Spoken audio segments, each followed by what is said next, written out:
I've been sitting on something big. I can't reveal it all yet, but today's new video from Budapest is the first piece of the puzzle.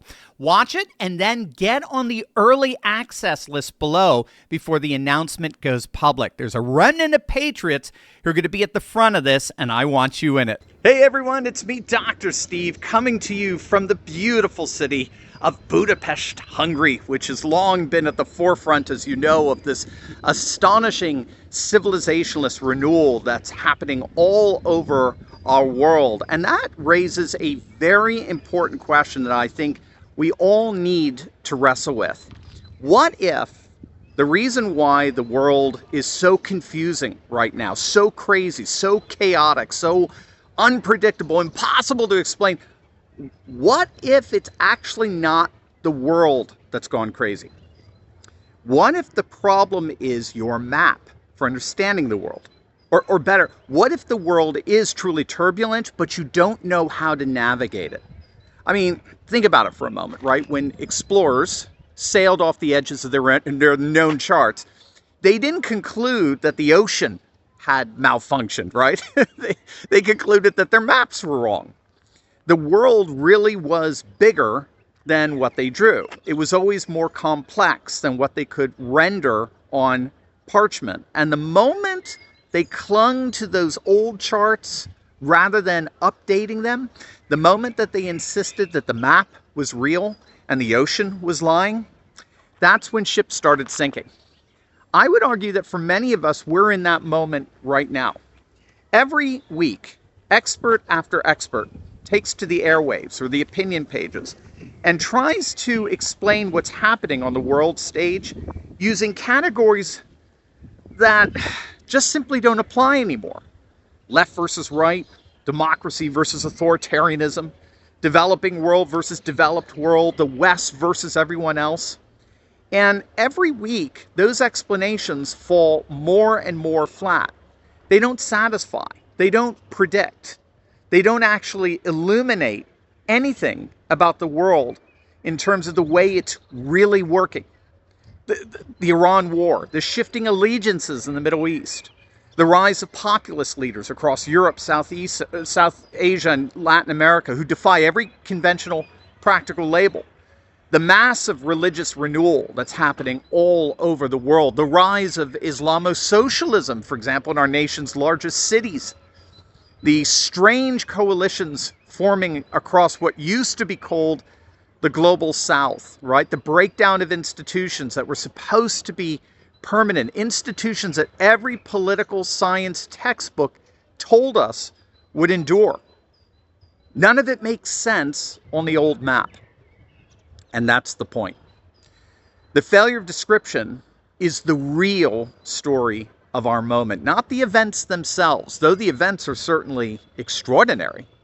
The deeper story is that our intellectual frameworks are collapsing faster than the institutions that were built to explain. We're living through what I call a crisis of cartography. The map makers are still drawing the same continents, the same map, but the tectonic plates have shifted, and they've shifted dramatically. So what are those old maps exactly? Well, there's basically three. We got three major maps that have dominated Western thinking for the past 70 years. The first is what's known as the liberal international order. And this is the one that tells you that the story always ends with the triumph of liberal democracy. Free markets, multilateral institutions, spreading everywhere and anywhere until the whole world becomes essentially just a huge, large version of the EU. It's a clean map, it's a hopeful map, but it's a map that's been crumbling since at least 2008. And most of the people who drew it still refuse to acknowledge what's happening. The second is the nation-state map.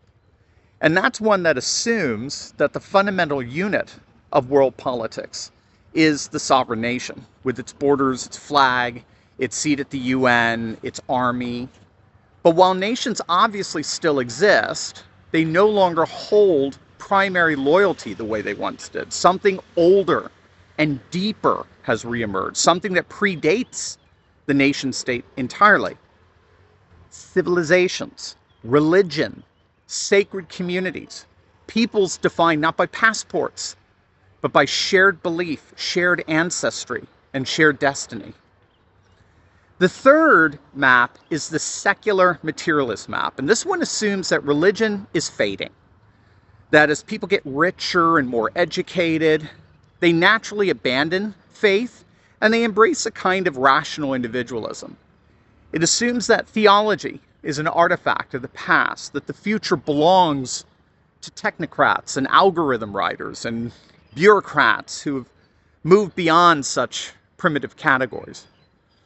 What we have to understand is that every single one of those maps is failing simultaneously. And the failure isn't happening quietly. It's happening in front of our eyes, in real time, in the form of wars, in the form of revolutions, in the form of electoral upheavals that the people holding those maps simply can't explain. So what do you do when your map fails? You don't panic, you don't pretend the map is still working, and you don't throw up your hands and conclude that the world is just simply chaos and there's nothing you can do. You get a better map. And that's exactly what my book Civcosm is. It's a new map for a new world. Not a map drawn with the assumption that liberalism always wins in the end, or that religion always fades, or that nation states always, hold the structure of the world. It's a map drawn from what's actually happening, from the actual contours of the forces reshaping human civilization right now. Civcosm is built around three coordinates. The first is theopolitics. That's the recognition that theology and politics have never actually been separate, and that civilizations emerging all over the world right now know that. The second is technopolitics, the understanding that technology is not neutral, that it's always shaped by the values and belief systems of the civilizations that build it and thus work in tandem with that civilization's religious foundations. And the third is astropolitics, the reality that the ultimate frontier of civilizational competition has already moved beyond Earth itself, with technology and tradition combining to realize civilization's highest cosmic expressions in outer space. Three coordinates, one map. You understand those three coordinates of theopolitics, technopolitics, and astropolitics, I assure you, you can basically understand anything and everything that's happening in our world and beyond today. So here's what I want you to understand before you walk away from this video. The confusion that you feel when you watch the news is not stupidity, certainly not. It's not ignorance, you're not ignorant. It's not a failure of attention. It's the sensation of a person with an outdated map standing in a landscape that no longer matches it. And that sensation, that disorientation, that nagging feeling that the explanations you're being given don't quite add up is actually one of the most important signals that you can receive right now. It means your intellectual instincts are still working. It means you know somewhere in your gut that something bigger is happening than what the commentators are telling you. Trust that instinct. And then get a better map. And that's what the Civcosm is. That's what we're building together. A framework precise enough to explain what's already happening. Honest enough to acknowledge what the old maps missed. And bold enough to project what comes next. When your map fails, the problem isn't the world, it's your map. And the solution is right before you. Civcosm.